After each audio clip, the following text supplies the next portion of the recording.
Hey, what's going on? It's me, Deja Vu, back in the building. Well, where else would I be? I could be on a Broadway stage. I could be hanging out with James Iglehart. Actually, I am, because he's here along with Tonya Lewis Lee to talk about their latest production. We are talking about Star of a Wonderful World, right? Exactly. Louis Armstrong story. Yes. Give me the details. What made you choose this significant person to bring his story to life? Well, you know what? He's one of the foundations of our wonderful history of music in America. Yeah. So why not? I mean, not only is he an African-American legend, but he's an American legend. He's one of the first pop stars ever, like real American pop stars. Really? Like, yes, America sent this man all over the world to represent the country. This is before civil rights, this is before anything. He was the guy because jazz was the music of the world at the time, and he was the ambassador. And his story is also so cool. What we all know of him is that, you know, this smiling older black man standing next to Barbara Streisand. Now, this is one of the realest brothers in the world, and his story is so interesting, and we wouldn't have the music and the style and the things we have without Louis Armstrong. So why not? And the catalog of music is so deep. I know it was hard to figure out what songs to put in, what songs not to put in, but the catalog of music is great. It also touches on his four wives, which is an interesting way to tell the story. He was out here macking up. I mean, come on now. Well, that's the thing that makes it so fun. You know, people look at him, and there's something about when you look at an older man and you go, "Oh, look at Grandpa, he's so nice." Right, but he wasn't always that. He was always that. He wasn't always 67 when the brother was young. That was a Mac walking around. And he was a jazz musician. Yeah, he was a jazz musician. For real. Yeah. All right. So, Tonya, how did you find out about the project? So Vanessa Williams and her partner, Liz Curtis, her producing partner, reached out to me as they were working on the show and said, come take a look. We're doing a sort of showcase. And I went and I saw James and the four lead actresses sing a song. And I thought they were amazing. Yeah. And then I got to go see them at a rehearsal before it went up on stage. And I was like, wow, this show is amazing. And I've had people ask me to produce Broadway before. And I've always said no because I know what a tough business Broadway is, and it is. But I felt this show was really special. It's history. As James said, we're dealing with an American icon. As I said, the music is amazing. Yeah. And the way the show presents the story is just fantastic. I loved it. So I was happy to get on board. So this is your very first Broadway production. Yes. How is it from that versus your film and your other writing? You know, I find Broadway to be really tough because at this stage where I entered, it's about getting people in the seats. Yes. And in Broadway, you got to get butts in those seats every single night. I can make a film and I could put it out. And yes, we market it and we want people to see it, but it has a life. Right. You know, my films still, you can see them. But this you can only see in a theater. And in order to stay in the theater, you got to get butts in the seat every night and you got to let people know it's out. And it's really hard. Yeah? Yeah. James, what about you? How hard is it? How challenging is it for you now to embody this role? And by the way, he's a co-director on the show, too. Hold on. He just wanted to hold that to himself. Co-director. Okay, so you're starring and you're co-directing. Yes. Now, that's some serious balance. How do you do it? Well, very carefully. We have... I love your voice. We're going to get to that later. Come on. There's three of us. So we have our lead director, which is Chris Renshaw, and then myself and Christina Sajou. And the two of us are co-directors. But usually when a show like this comes about, no disrespect, there's usually someone who is a non-person of color who is the head. And so we kind of went to Chris and said, look, let us help you guide this story about this black man. Right. And also he was married to 4 black women. So let Christina and I kind of help guide you to what things we should and should not do with this show. And was he receptive to that? Actually, he was very receptive because he realized, he was like, there are a lot of things I don't know. And I was like, great, cool, we got you on that. And we're both directing majors, so we had that in our college thing, so we knew what we were going to do. And we've also directed outside. So it was a wonderful balancing act of trying to, find and guide our cast without, usually there's a first rule of acting that actors don't, direct other actors. So I made sure that the actors knew I wasn't going to give them notes. Right, I was wondering, how do they feel? So, but they were fine with it because they knew the certain ideas were mine. They were like, we can see that's yours. I'm like, yeah, you probably can. And so, but I would filter it through my 2 other directors, and we kind of did it that way. And so we would always meet in the morning and have our game plan of how we were going to do things, and that's how it went about. And it, like Tonya said, it was a struggle to get it, when we first started. But once we got into our groove, it was real smooth, and we made the show we made, and we're very proud of it. I bet you are. Yeah. Now, tell me, how hard is it playing a real life person versus playing a genie or someone who was, way back in the 1800s on Hamilton? Yeah. How hard is it because people know him? Yeah, I will say that's the hardest part. I've never studied for anything more than I've studied for this particular role. Wow. Genie's different because I'm such a big Disney fan. People who know me know I'm a big Disney nerd. But I got to kind of be me with the volume turned up. And then with Thomas Jefferson, it's still me. I'm not playing Thomas. I'm playing a brother who's playing Thomas's name. Right, but we also didn't really know Thomas like that so you could do the thing where with this guy, there was history, there was video. So I was literally as I call it, in the lab in my closet at home in my little studio, studying videos of him, listening to tapes of him, going to his house in Corona, Queens, which is a wonderful museum. If you haven't gone, please go to the Louis Armstrong Museum. You will love it. You will have a wonderful time. And going there, listening to tapes and watching him reading. He wrote 2 autobiographies. I read them both, read all the other books about him. I've never, like I said, studied for anything more to get this. I'm literally, my wife would catch me in the mirror trying to do faces like him, smile like him, and once I felt like I had it, it was just about doing it. They know when I'm on stage, once I get on stage, I'm pretty much talking like Louis the whole time, even backstage. Like my dresser will give me water. I'm like, thank you very much. It's really just keeping it there so my voice stays where it's supposed to be. Does it hurt your vocals? No, it's kind of like going to the gym. Like, your vocal cords are a muscle, and I've taught them to do that now. But don't worry, I mean, when we end, I'm pretty sure they're going to be very happy to not do this every night. That's right. All right, so wait. Tell me one thing that's really fascinating that you both learned about Louis Armstrong. And is it Louis or are we Louis? Okay.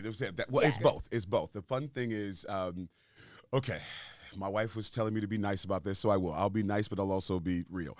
So he is from New Orleans, and there's a lot of Creole people there, so they say it in French. So it could be Louis or Louis, which is great. But Louis called himself Louis. His mama called him Louis. He calls him Louis. When you see him or when you hear him sing Hello Dolly, he calls him Louis. But when you get to Hollywood or when you get to Broadway, and there are a lot of white males, they like to shorten your name a little bit. Like brothers always come up to me and go, "Can I call you Jim?" And I go, "No, you can't. My name is James." So when he's Louis and somebody's got Louis, and Louis was kind of like, "Yeah, whatever, man, it's cool. I go by both." But most people called him Louis, called him Louis. But 2 of his wives called him Louis as a nickname. 2 of his wives called him Louis, but he called himself Louis. But he goes by both. That's the best explanation to say. Interesting. I never knew that. Yeah. I never knew that. Okay. Yeah. And Tonya, what have you learned about Louis Armstrong? I did not know that Louis Armstrong spoke out against what was happening in the civil rights movement in the United States. I didn't know that. I learned that in the stage. In fact, Spike and I brought Spike and my kids to the show. And Spike, FYI, Tonya Lewis Lee, Spike Lee. There we go. My husband. My husband is Spike Lee. I brought him, he came to the show and he was surprised to hear, and I love it. I don't want to give the show away, but there's a great moment when Louis sort of says what the Star Spangled Banner feels to black people. And it really, he stood up to President Truman, or is it? No, it was Eisenhower. Eisenhower. He stood up to President Eisenhower. And I didn't know that. Wow. Because I think we all think of Louis Armstrong often as just, again, this guy who just went along, go along. The smiling guy with the horn, singing with Ella Fitzgerald. Exactly. Yes. But he did speak up, and there were consequences for him for doing that. Yeah. And so it's interesting to know that he also has a song, You Rascal You, which is the original, excuse my language, I don't know, you might beep it out, but it's the original the police. Really? Well, because there was this moment, this is a true story, Louis and his band were riding down the street, and in our show, we had to change some things just for, continuity and drama, and for casting-wise, but that's you'll see if you saw it. His manager, he had one manager who was white, and his manager's wife was in the bus. And they stopped the bus because there was a white one on the bus and took him to jail. And the only way that they would let Louis out without any problems is if Louis would do a concert for the Memphis Police. And he did. And then in the middle of it, he dedicated a song to them.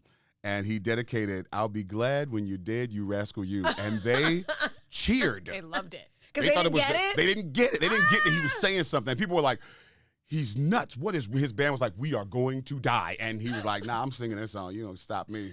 So Louis, and also is there a recording of that song no, somewhere? there's just the legend's been out, and the story is true that he did decide to sing that there at that concert. People were like, they couldn't believe that he did it, and also, but Louis found ways. He got criticized for not marching in the civil rights movement. But Louis says, actually, you can see it. This is recorded. There's a wonderful Apple TV documentary called Black and Blue, Louis Armstrong. It's on Apple TV. If you guys have it, check it out. It's one of the coolest things you'll see. Okay. But he said, I don't march because what would happen if somebody hits me in the face with a bottle? I can't perform. He goes, but if I can't perform, I can't make money. If I can't make money, I can't give money to the cause. He goes, so I will put my money where my mouth is. So what people didn't know was he was giving money to the civil rights movement. Right. But once Little Rock 9 happened, he had to speak out because they was trying to send him to Russia. And the Russians were probably going to do what they did with the Harlem Globetrotters. When they went there, they were like, so now that you're here, is there racism in America? And the Globetrotters were like, what do we say? And they were like, yes, but we've treated you good. Aren't we better than America? And you had to yes, that you had to navigate. You just it was never the Cold realized War. those things that people had to navigate. The people who were in public eye, what they had to do. And like you're saying, we don't know that story behind the scenes that he was, giving the money, doing all this stuff, but we're looking at the front facing. Right. You're not down what it caused. Exactly. And then when he did, speak out, he expected all of the black people to back him up. But the black people said he went too far because now. Well, because he didn't just say white people are bad. He went after the government and went after the president. And then there were powerful black people who were like, well, now you've gone too, well, we can't, we were there with you, but then you went too far. So he was in the middle like, what?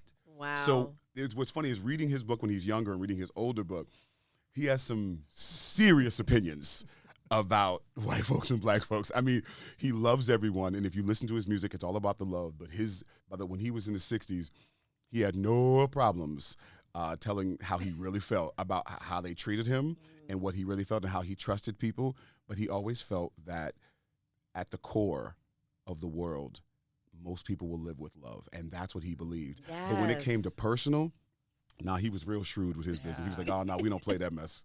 Love and his music, because music draws people together, definitely. And that's why he was such an icon. That's why America wanted to not just use him, but have him there, because Louis said a note is a note in any language, no matter where he goes, whether it's Ghana or France or Germany or London. Once he starts playing, the audience can't help but lose their mind and get into it, because music can touch you because there's no words. Right. So that's why he was so, influential in the world at the time, because once he started playing, everybody forgot about all the craziness and just were in love with each other and the music. Yes. It wasn't until it stopped that people started going, oh, well, that guy is. And also Louis was one of the first people to not play in places that wouldn't let him stay there. He was like, well, if you won't let me and my band stay, there's no point in us playing. He goes, because he knew he had another gig. He was that popular. He's like, I can just move on to the next place. It's fine. He's like, all money ain't good money. No, I'm out that of is here. very And he true. was. I mean, he was huge. He knocked the Beatles off the top of the charts. I don't know these things. These are things that I don't know or didn't know about Louis Armstrong. And that's what makes the show so great. I mean,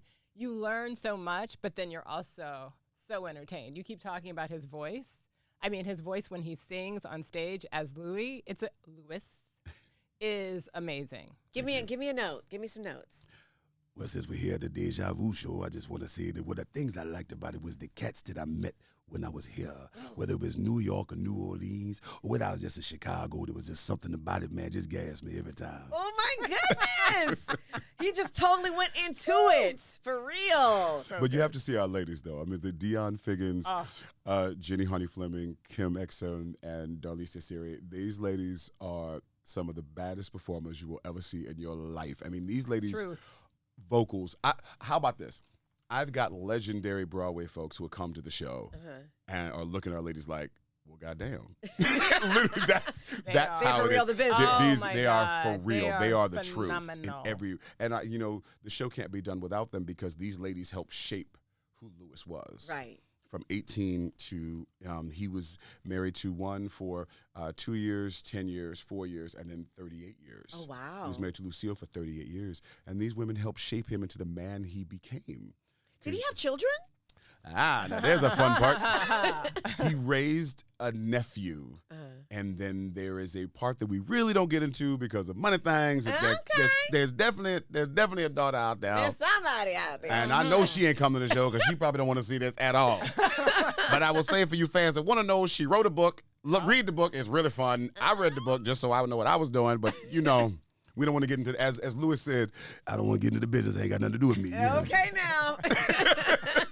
But that's what I think. I think the show is so great because and kind of modern to tell a story about a man through the women that impacted him, right? Yes. Like there are lots of great men who are out there who have great women, and you never really hear about them. But to see these women come forward and how they shape him, I think is phenomenal also. That's amazing. All right, so let's talk about Broadway. I know Broadway is back. How hard is it to get people, like you were saying, in the seats? Because I know a lot of folks in our culture, they don't really patronize the theater like Well, that. it didn't really patronize them for a long time. Well, That is that's it. true. But now, how do we spread the word about this kind of stuff outside of just the regular marketing? What can we do to draw folks? We have to in? go to the places where they're at. That's the thing. You know what? No, There's- when you talk to me, James, I feel like I should talk like this. I want to go where they are. Well, no, you really have to go where the folks are. Yeah. And usually what Broadway does is Broadway goes to their regular audiences. Right. And that's Got easy. it. We know who the regular Broadway audience is. We know who those people, we know when they're coming, and we know what they want to see. And with a show like this, or with a show with a person of color as the lead, or with a show that is about people of color and doesn't have a superstar in it, that's a whole different conversation on Broadway. But you have to go where the folks are at. And shows like this, doing this show, or I don't know if we can say it, going to the Sherry show or things like that, going to the shows that we know that the brothers and sisters watch and say, you have to come see the show. This show is about you. Exactly. And letting them know. And that's how you get them. And also letting them know that, no, Broadway is not some elite white thing. I mean, Black folks have been on Broadway from For the years. beginning. Yes. With the Ziegfeld Follies. With the Ziegfeld Follies, the first Black man to be on Broadway was a wonderful and incredible actor named Burt Williams. Yes. And Burt Williams was the first, big star. I mean, with Shuffle Along, those shows like that.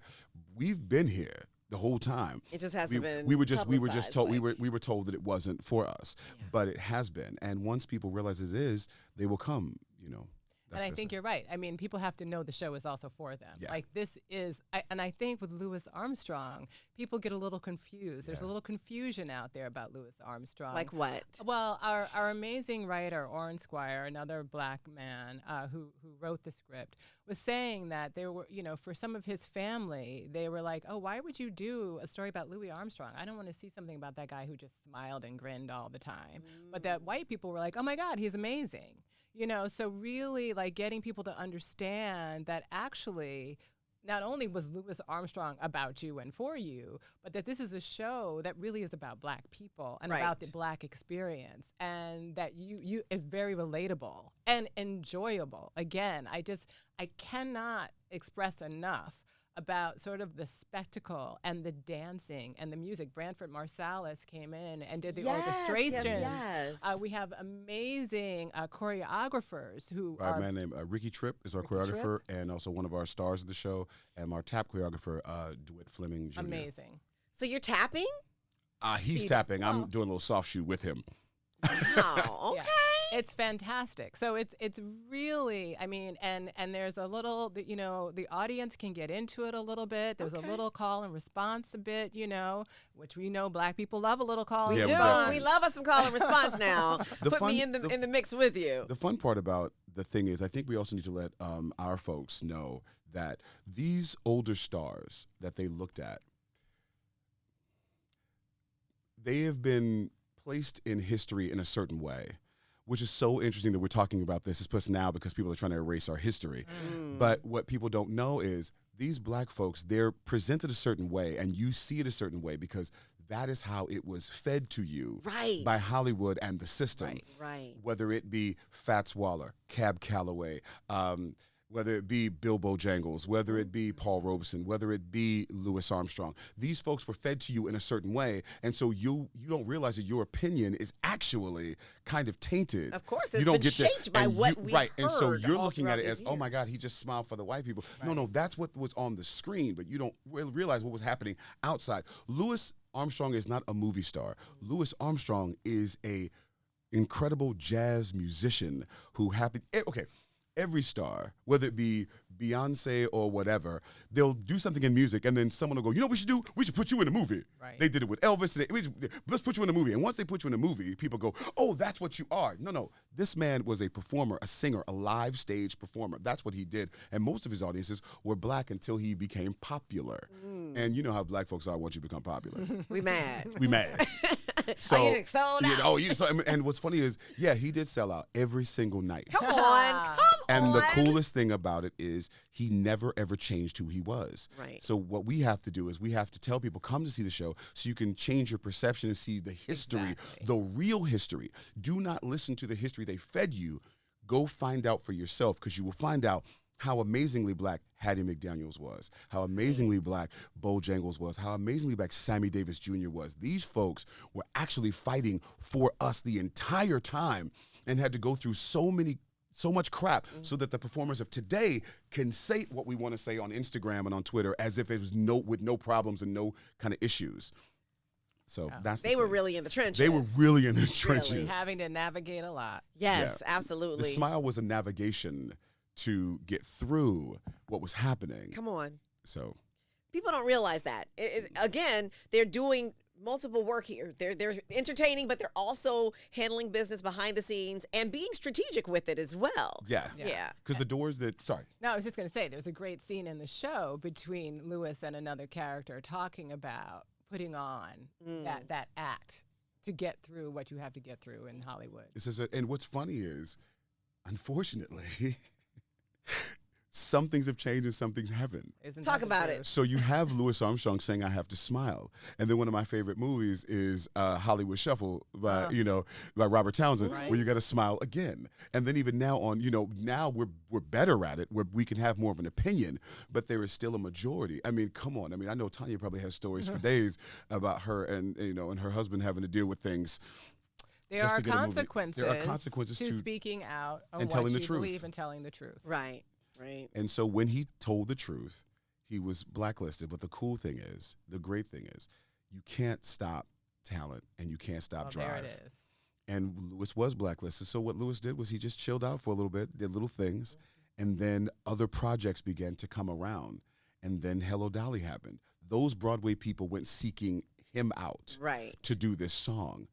And when he did the song, that's the song. I mean, think about it. This is 1960-something, and then the Beatles are the hottest thing in the world. And a Broadway song knocks the Beatles off the top charts, sung by a jazz musician That's who's unheard an old of. black man. Yeah. Right. The Beatles were kind of like, what happened? What Motown didn't beat us? It wasn't Marvin, it was you? And Louis was no joke. And the cool thing about it is, whatever you see, is he was who he was from start to finish. And this is about just telling the story of our founding parents. And this is just one of those stories. We can't wait to see a wonderful, wonderful world. Where is it showing right now? Give us the theater. It is at Studio 54, of Studio all 54 places. of all places. The perfect history. venue. The perfect venue. To tell all the story. Make sure you go and check it out. But before y'all go, James, I need to dig into your background. When did you get into Broadway? How was this happening for you? Let's tell that story. Listen, I've been a Broadway kid since I was a little kid. My mom was a music teacher. My father was an actor in the 1970s. If you Google James Iglehart, you'll usually see me. But if you see a big light-skinned brother with a big old afro, that's my pops. And he did movies. And so I've always tried to figure out how to mesh the two. And the singing and the acting, Broadway was the way to go. When did you know you had the gift of that voice, the singing? When I was 4 years old and I had my first solo in church. Come on now, what did you sing? I sang this song called Bullfrogs and Butterflies. They both been born again. And the funny thing is, there's a Reverend James Cleveland, was a growler. Yes. And there was a man at our church named Carl Duncan. I'll never forget it. He tried to growl like Carl, and I thought that was funny. So at 4 years old, I should say 5. At 5 years old, when I sang my song, I was growling. And the voice I used when I was at that age is the voice I used 6 shows a week doing Are this you show. serious? It's My the mom, same? my mom laughed. She was like, "You've been doing this voice since you was a baby." I was like, "Damn straight." See? The more things change, the, The more more they things stay the the same. Yeah, but I've always loved Broadway. I thought it was cool. The first show I ever saw was The Wiz, and I was like, whatever that thing is, I want to do that. And how is it like when you're going to the auditions now as opposed to when you first got into the business?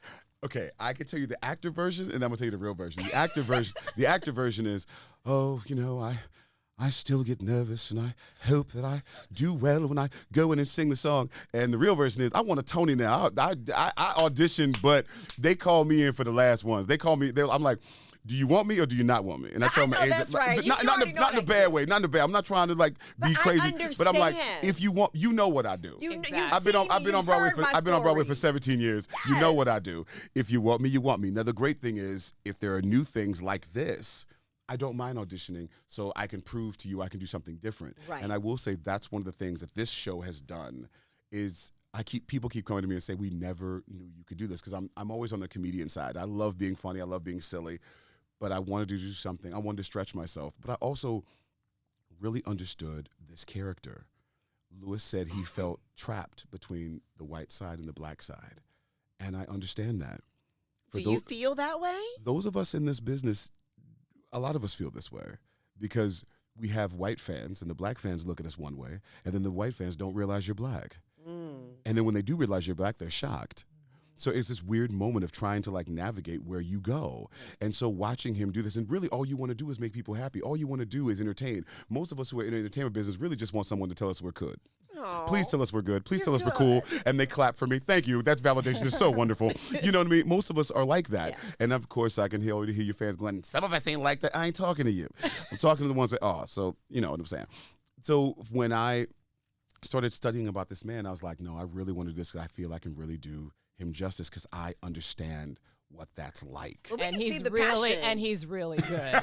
He's really good. Is he really good? But I do want to thank, just in person, thank you, Tonya, Oh, for my stepping up and gosh. being with us, because, we needed folks that understood the struggle and understood the journey to do this on both sides of the table. And so it really meant a lot when you guys came on. Well, I'm really happy, and when you say you guys, I'm a part of a co-production collective. So it's myself, Matthew Knowles, and Les Coney from Chicago, and it's a great group. It's the first time I've worked with them, and I think we're all just really passionate. Whenever we saw the play, we were Yes. like, oh my God, we have to come in and do what we can to bring people into the theater. So now that you've gotten your taste of Broadway, Tonya, do you think you might be getting the bug? I think it really depends on the project. I think for me to produce Broadway, it has to be the type of show that really resonates with me, that I feel can really make an impact, that I can bring something wonderful to. No pun intended. Yeah. Exactly. And what's next for you in the future? Where can we find you? What are you working on? I'm in the woodshed right now. I feel Okay. like 2025 is my year to be writing and developing projects, so stay tuned. We will stay tuned. And James, what are you working on? Because I know you always got something in the Yeah, I got a little iron in the things fire. for all you parents out there. If your kids are in preschool, they can watch. You can hear me on Disney Super Kitties on Disney Junior. They can hear me on Disney Channel as Martin, Kiff's dad on Disney's Kiff. Or if you're some kind of an avant-garde almost fan, you can hear me on YouTube's Hell of a Boss. I do a voice on there. I play Osmodeus, the demon of lust. We won't talk about that. That where that other voice comes in. And then there's there's Has-Been Hotel on Amazon. I do a lot of cartoon voices, and I'm Wait. directing. How do you do that with this? Or are they staggered? You said you're doing 6 shows a week. Yes. And are you reading in between your Uh-huh. shows? Yeah. Are you So, for real? So you got yes. to set up, hey, So- kids. So when I'm if on my days off, I make sure my days off are just my days off so I can rest my voice. Okay. But between Thursday and Monday, my agent will call and I'll get my Disney cartoons and I will come in and I will be Mr. Puppy Paws for all the kids, of course. And I will do those things and then I will rest and then go to the show at night. Wow. And I'm also directing a brand new reading of a new musical that I've been working on for a long time. It's called The Funkantine Rapture. The who? The Funkantine Rapture. What is that about? It is a funk fable about a young boy named George Preston who wants to be a funk master. Oh my gosh. And so we play some homages to Bootsy Collins and George and Yes. the Ohio Players, the Commodores, and all the soul funk music and R&B music of the 70s. It's written by a guy named Lee Summers, who's a wonderful brother I've known for a long time. And it's just this fun.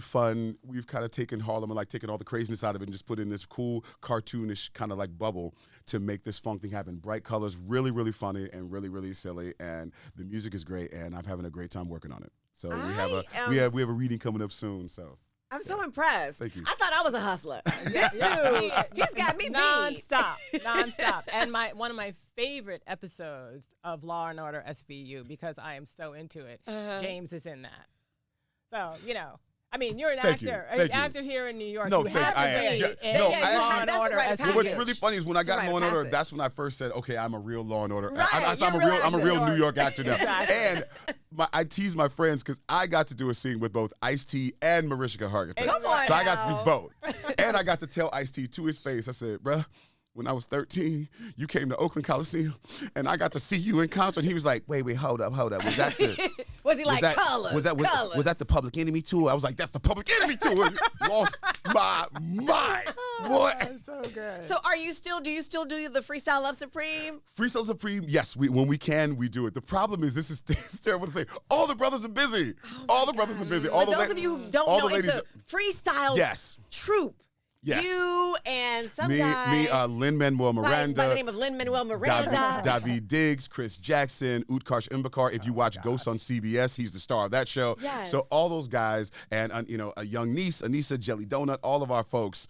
And Bill Sherman, who is also, which is crazy, he's the musical director for Sesame Street. So all those guys and all those ladies are a part of our group. And they But freestyle, y'all, off the top of the dome. everybody's busy right now, so we're trying to get the family back together. But everybody's got jobs right Okay, now. I need you to give me something. Give me a little something real quick. Come on.